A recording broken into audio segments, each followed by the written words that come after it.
So this was a lower day, and understandably it was all isolation movements. I started off with the glute rehab, as this has proven to be a very good warm-up.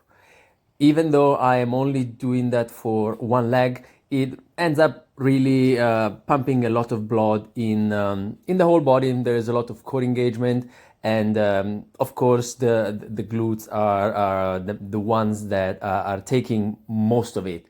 Even though it's an isometric mostly, there is a lot of tension that builds up over time in the glute of the leg that does not move. There is which is the injured part, and I was able to kind of get to this exercise by mainly noticing what was the range of movements that was annoying the area, and I noticed that the bridge was a good start to then build over and try and find a variation that was kind of taking care of all of those aspects.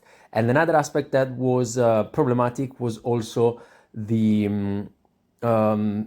trunk rotation. So basically what I was experiencing was that whenever I was in bed and turning side to side, I was experiencing this kind of discomfort, and it took me probably longer than I would have liked to figure out that if I was into a bridge and then raising one leg slowly at different levels of extension and flexion, there are some demands to the into the pelvic area, into the hip area, to then try and compensate for the change in leverage, basically. And that was a component that I was able to isolate from the seemingly random movements that one is doing from in day-to-day life. It was very hard for me to extrapolate from what the body does when it moves normally without conscious thought, and using that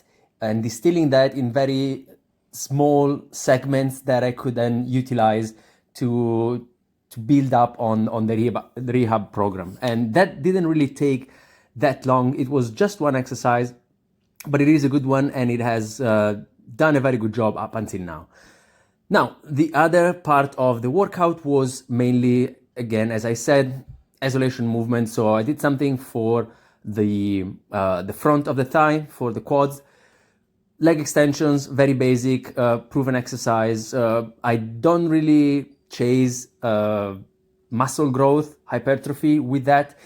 The main idea was to try and do something that was heavy enough for the front of the body, and I was still thinking about doing that in a more explosive way.